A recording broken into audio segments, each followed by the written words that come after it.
I'm very excited about this because I've known Geoff.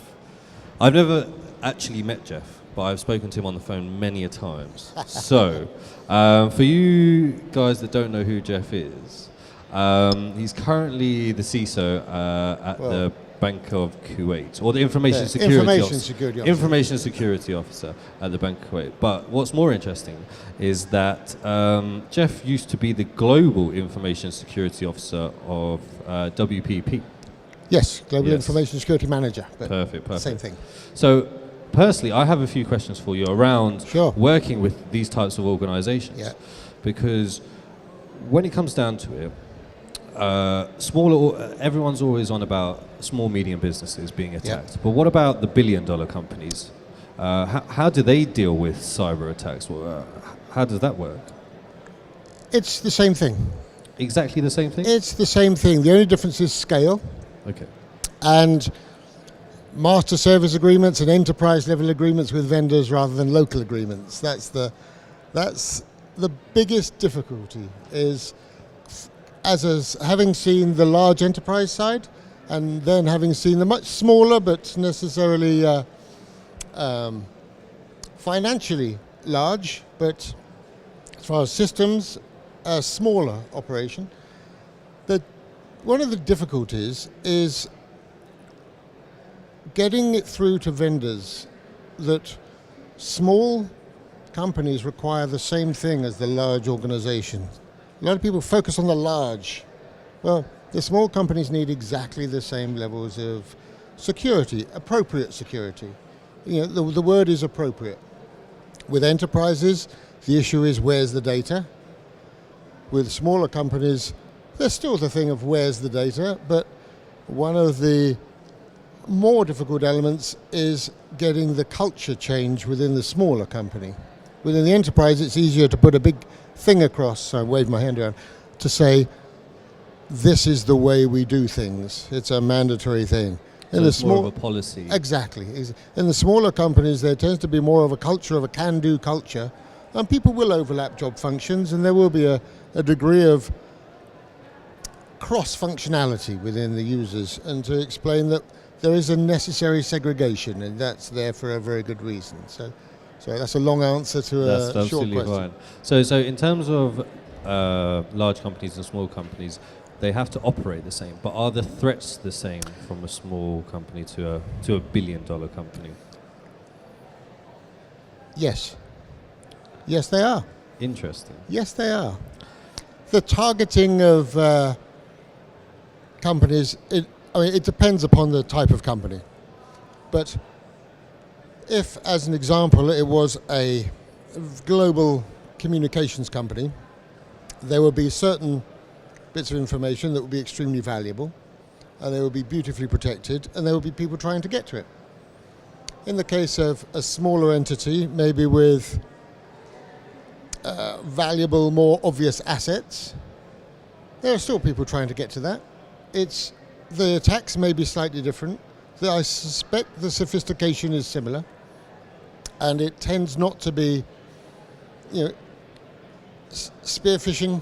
Yes, you're going to hit top directors. You're going to try to get as much information as possible. Now with social media, LinkedIn, fantastic tool, but it means it's easier to get information on the top directors, whether it's a large enterprise or whether it's a smaller organization. So do you think we should be more sensitive when it comes down to social media about putting our general information on there for commercial purposes? So if I'm a CEO of business, should I really be using LinkedIn if I can be easily phished? Well, LinkedIn's a great tool, and it's fun, and everyone enjoys it. And there's a trade-off between ego and security. Everyone likes selfies. Everyone loves having their pictures taken. If you've put your picture up, it is more easily to then splash around and find more information on someone. So you have to be aware that it's not a question of don't reveal who you are, operate in a cloud of secrecy, but just be aware that you're putting this information out to the public. So that information may be used to target you for some certain thing. Suddenly I win a fantastic golfing holiday that you didn't expect, or, the cliched things, but if the information is available, people will use it. So be careful what you put out. So you mentioned awareness. Yes. Do you think people care the fact that they're vulnerable in cyber, or is it the fact that they haven't been educated in terms of what they reveal online? I think that's the one. I think the thing is, with this and the next generation, there is, and I know from personal family experience, that there is an enormous appetite for social media. My generation, a little. My stepdaughter's generation, enormous. And they're willingly throwing it out there. They may not have got the full understanding of what can happen further down the line as a result of careless Instagramming. Or I know I was always very careful back in the days of Snapchat to say, listen, you think that's a temporary thing. It probably isn't. It's probably going to be there forever. So let's just be careful around those things. And that's the thing. We can't stop the tide. That's happening. It's just explaining and educating about the best ways of doing things. So do you think as a cyber community we're doing a good job in educating younger people or people in general? Do you think we're doing a good job? No. Okay. I'm going to say no. Now, the NCSC are fantastic, and I know that Nick discussed that, and I'll have a similar thing. That 10 steps to cybersecurity is fantastic, but it's so easy to hear the words cyber security, information security, and lose half the audience immediately. You just go, oh, right, okay, yeah. Strong password, yeah, I know that. And it's about making it real. The fact that most of us have online banking, most of us have some kind of smartphone. We'll have various social media accounts. I must admit, I've dropped mine down over the last couple of years, but we still have them. They're still there. People could still see what I did a few years ago, if they particularly wanted to. It's not very exciting seeing me garden, but there we are. It's that thing of understanding where the data is and getting through to people that this isn't some dry, dusty thing. It's real. People really do get affected by this stuff. Okay, so I'm just going to kind of change the subject a little bit more about you. So how did you get into the role that you're in at the moment? Was it always technical, or was it more commercial? How did it happen? I started my IT career in IT support a million years ago. Back in the days of NetWare and CC Mail, wonderful technologies. And I stayed with this big organization, WPP, for about 18 years, going through various companies, becoming an IT manager, and then looking into the thing that appeared Sarbanes-Oxley requirements and the controls around that, and then general computing controls, and then into the world of risk and compliance, and then into the world of information security. So, and then having worked wonderfully well at the fantastic WPP, I moved across to test my mettle at a smaller environment, much smaller scale thing, to look to see about designing an ISMS and running it to the best practices that the large corporations can do, and just passing it on, really. Okay. Passing it on. So the larger corporations, are they struggling with cyber in terms of trying to implement it across the whole of the organization compared to a smaller organization who can pretty much send an email or do a training day and everyone understands it? Because of scale, yes, absolutely yes. It is more difficult because there is a wider spread of data. One of the things that I'm a big advocate of is cloud computing, and putting the information into a central area where you can keep an eye on it, rather than thousands of server rooms across the planet. Put it into somewhere where you've got a big block of stuff, and you can then tighten down that block of stuff and look at that. That's having, it's a strategy, and I know early on when I thought this was a good idea and I was an early evangelist of this idea, people thought I was nuts. Giving all your stuff to someone else. It sounds like a terrible idea. But if it's a player that you can get sufficient assurance from, then it's a great idea. I remember when cloud first started to become a buzzword, and everyone said, we're not putting anything in the cloud, it's not safe. And now everyone is saying, put everything in the cloud because it's safer than being on site. Yes. Which is a crazy dynamic. It's odd. But having said that, there are some fantastic IT teams, stopping data. So it's not as though every data center and server room is lax. It's just the natural suspicion of putting it into someone else's data center, cloud, someone else's computer somewhere else, is you have to trust that person. And the classic trust but verify. Just make sure that you can see enough of their operations to give you comfort that they're not going to drop the stuff. Okay, fair enough. So someone asked me this question earlier today, and they said, I've just graduated with a cybersecurity degree. I don't really know what to do. I don't really know where to go. What would you advise them if someone said, I've done a cybersecurity degree, but I'm not sure which kind of angle I want to go down. I don't know if I want to go down the CISO route. I don't know if I want to go down the technical route. Where would you point them? I'd start by going down the technical route. I'd start by looking to go in at a fairly junior level, at a fairly small company, and you'll get to see pretty much everything.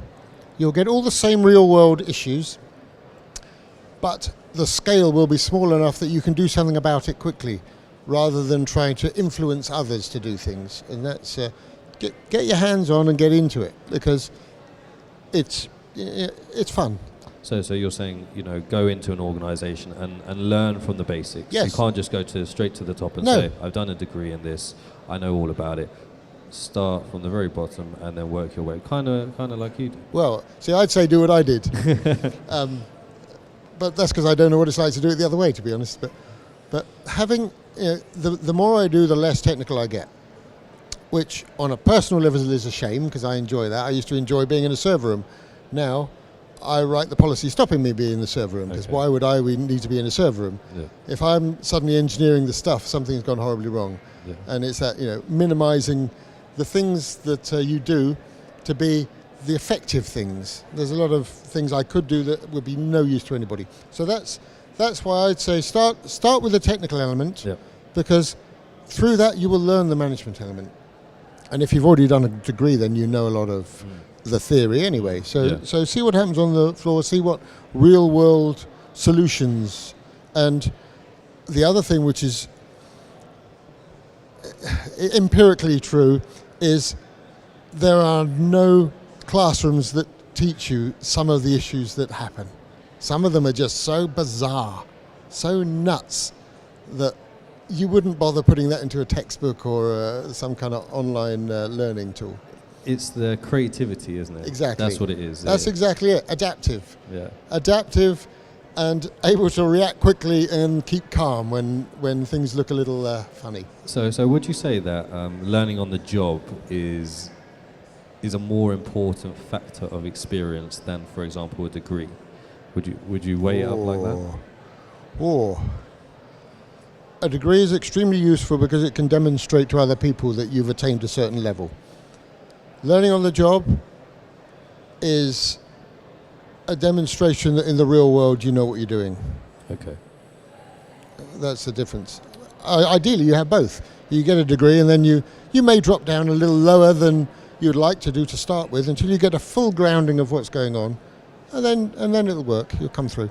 Okay, so we'll just. I think we've got a bit of time, but I wanted to find out, what do you think are the main risks within cybersecurity at the moment? Because a lot of people say ransomware, a lot of people say, it's phishing, a lot of people say you need to protect your infrastructure, your applications. Yes. What would you say is the most important thing? Well, all those things that you discussed are vitally important, and they're all external. the internal threat, the accidental internal threat, is the thing that is the most concerning. Because if you have a level of perimeter security, you have an opportunity to prevent or slow down the threats coming in. That trusted inside is where you need to make sure that the staff doing great work, enjoying their job, doing fantastic things, wanting to go home at a reasonable time, getting the work-life balance together, they want to make sure that they can do everything that's asked of them. And so there will always be a temptation to take a shortcut, save some time. I need to get A to C. If I miss out B, I'll probably get A to C quicker. Now, B may be an important step. And it's the accidental mishandling of information that's the biggest concern. So, by you saying that, how does a billion-dollar company who has thousands and thousands of employees solve that problem? You know, if it is an internal threat, how do they solve that problem?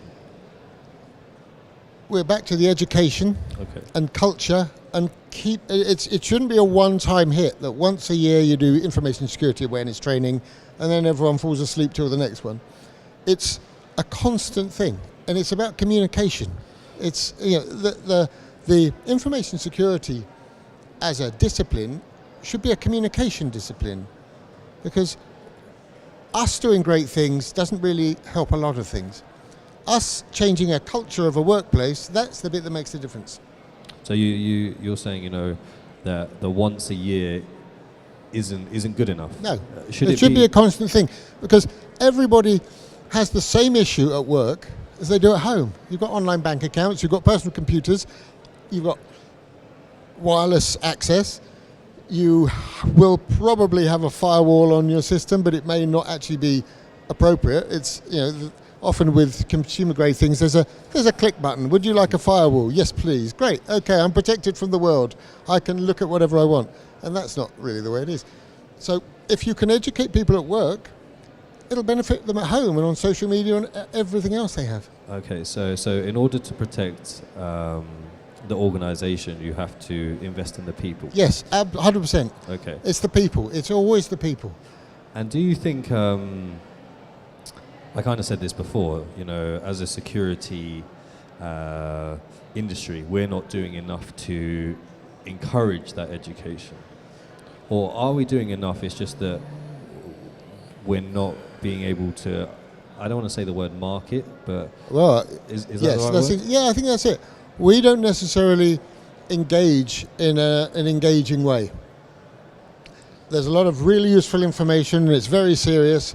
And if you say serious things with a straight face, people tend to turn off. If you say it in a smiley, approachable way, there's more of a chance people will remember it. Okay. And it's the method of our communication. No one would ever argue against information security awareness. That's a fantastic idea. But it's the way we're delivering it tends to turn people off. And that idea that here's a training thing, it's a screen, and you go next, finish. And if you're good, you can go really quickly on it. And you don't even have to have seen any of the information. You can go next to finish. What's the answers? 1, 3, 5, 7, great, done, finished.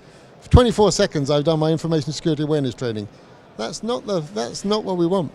I think there's a lot of phishing tools out there, right? That, you know, you send a pretend phishing email to an employee, and if they click on it, they get a screen that says, "Please watch this video," and it's supposed to be an educational video. Right. In your experience with these large organizations, does that work? Does that cut down the rate of phishing, or is it just a little gimmick that doesn't really work? I think the thing that helps is the awareness about it. Okay. I'm not guaranteed that I'm not sure that the training system itself is particularly good, but it's the awareness of it. Do you think there should be a policy where every company should have something like a phishing simulation tool in their organization, or do you think that's a bit too heavy? No, I think that'd be great. You think everyone should have it? I would rather a CEO and an FD or a CFO get an internal phishing attack every now and again than an external phishing attack. because there may be a degree of tact in discussing it with senior leadership, and they may turn around and say, well, your information security, you should have stopped this happening. So there's always an interesting discussion, but ultimately, if they're aware of it, they'll be more careful about it. I totally understand, and I think a lot of people touched on this point in the previous talks, but it's the buying of the board, isn't it? And yeah, well, it has to be. You have to have top management buying into this. If you don't, it'll be perceived as a layer below who have to do this, and then the senior managers can do what they want, and it's okay. But I honestly think that the board are now very aware of this, partly because I'm going to be contentious now, partly because information security has been rebranded cybersecurity, and that sounds more exciting. So if you're an incredibly busy senior manager, board director of a large company, and you've got another interminable meeting about a set of accounts, and then you've got something about cybersecurity, well, that sounds good. Let's have a go at that. If it's information security, it's on with the less exciting elements, the compliance elements, the information security elements. That always sounds less exciting.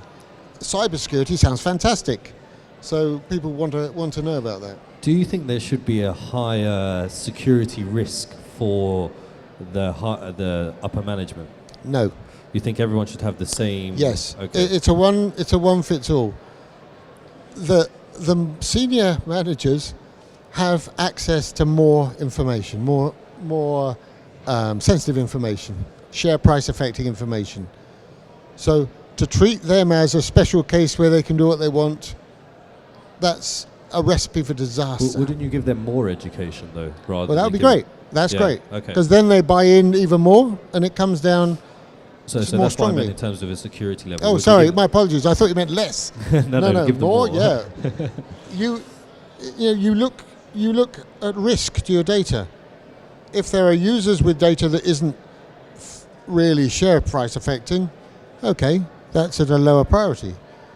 You want to focus on the high priority stuff, and then work your way down. So if someone's a low priority, would you say that a phishing... I don't mean the person's a low priority, but the data they touch. The data that they touch.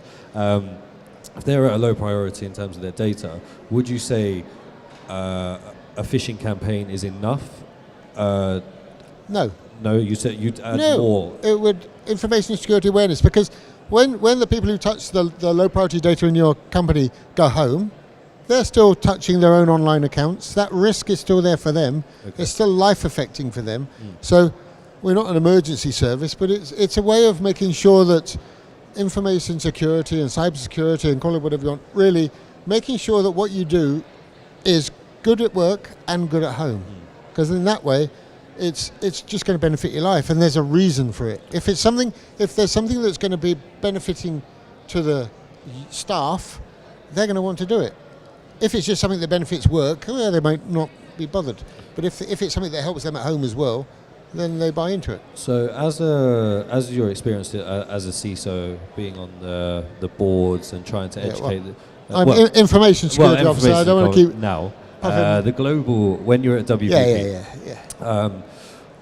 Were you part of the board in WPP? I wasn't on the board of WPP. Okay. I want that to be very, very clear. No, that's fine. I just wanted to make that clear as well. Yeah. So when you were in WPP and you were responsible for information security, cyber security, what methods did you kind of advise or implement to help the higher management understand cyber security? So I discussed information security with some of our global clients, and the requirement was to make sure that our company were handling data that related to them in an appropriate manner. So there was always a commercial aspect, that if we were doing global business with a very large brand, there was an understandable commercial undertaking that if we're getting money for something, we're going to be at a certain level. And it was that was, as far as putting in specific technologies, There were system architects that were fantastic at that side. My end of it was making sure that we were doing it in an appropriate manner, and having conversations if it was ever the case that there was something we needed to improve. Much as now, while I have more of a remit to change and improve, I am still there to make sure that what we do is appropriate and that it evolves and matures. So actually, the funny thing is, when you get down to it, it's the same thing. True. It's the same thing. True.